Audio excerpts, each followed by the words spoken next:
Hello, welcome back to my channel. Today we are talking about psychics and how they are involved in manifestation and the law of attraction. So I'm going to get right into the video as we speak. I'll start with a little backstory on my history with psychics. So I had not ever seen a psychic until I was 19, which was my freshman and sophomore year into college, just beginning sophomore year. And it was part of a date, actually. I went with this guy just to get a palm reading done. I think it was like $5 or $10, and it was a fun experience. It didn't address anything with that guy, luckily, too. So it really was just kind of a carefree, let's do this and see what they have to say. So following that, I didn't really have much contact with psychics until like 5 years later. And that was when I got into a relationship with my last boyfriend. When I met him, I was so completely drawn to him. His energy, I felt so comfortable around him. I've said this to my friends before, but I literally had the thought, if he's not the one, then he's pretty close. So I was immediately like questioning, how could I have such a strong connection with someone? Like, this is so new for me. I've never had an experience like this before. And from there, I think if our relationship had been solid and straightforward and healthy, I wouldn't have had so many questions. I wouldn't have even thought to go to a psychic or thought to question anything about him. But immediately, also, besides the instant attraction, I sensed that he had a guard up, and that kind of started me using psychic apps. So my friend that lives a few states away had found the app first. She texted a question, showed me her response, and I'm like, this is interesting. I'm going to try it, asking about my ex-boyfriend and seeing what happened. So the thing about these apps especially too is there are so many psychics on there. Their ratings that they'll give them are usually, most of the time, they're like 4.5, 5 stars. Usually mixed reviews, so you don't really know if you're going to connect with one of those advisors until you start talking to them. So naturally, you get kind of obsessed with talking to all of them, seeing if they have the same consensus, seeing if one person says something that fits more to what you want to happen versus another person. And it just becomes this horrible, vicious cycle, addictive. You're giving away your power to these people. So how does that fit into the law of attraction? Well, say for example, a psychic says, okay, this specific person is going to reach out to you. This is what they're feeling. Or you have to wait until this amount of time before you hear from them again. So you start to believe that thought because they're reading the current energy around the situation. So you keep feeding your thoughts into that thought. So your mental diet, your thoughts, oh, he's not going to contact me until this date. This is how it's going to happen.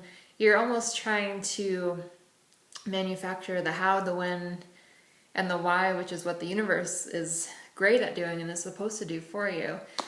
So you are, one, becoming distrustful. Is that a word?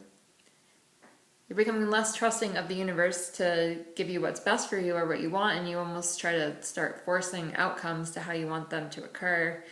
And ultimately, it just starts to drive you mentally, emotionally insane.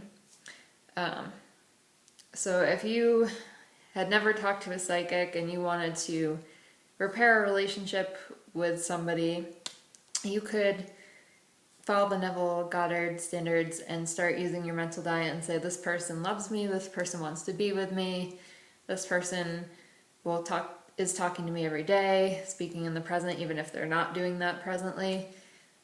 So I think doing that would have been a much more effective route than what I did, which was go to the psychics whenever there was a problem, question anything. Even after the positive times I had with this person, I would go to them because I'd want to see, oh, how is he feeling now?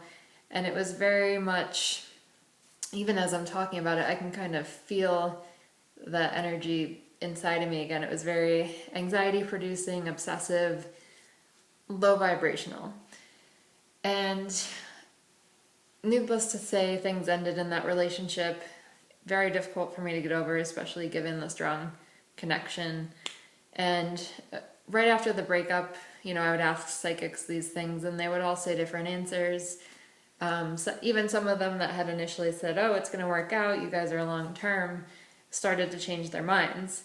And then you become doubtful and frustrated because all this time you'd been hopeful and going off of what they said, and now they're saying this and you're believing in that, and ultimately you're manifesting what they're saying is going to happen because you're placing your belief and your energy and your focus on that, or building up resistance to something positive happening because you're wondering, oh, this person said this will be the outcome, but this one said this, and it's like you're trying to juggle thoughts that aren't your own, feelings, energies that aren't your own,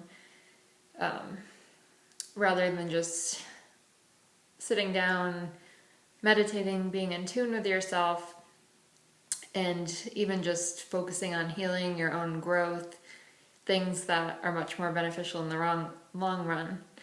And if there's one piece of advice that I can give from all this, especially regarding relationships, is that the more, and it sounds very cliche, but the more you try to find or focus on the potential of another person and seeing them on a pedestal, or any idea, any manifestation on a pedestal, you are creating resistance. You're pushing that more away from you.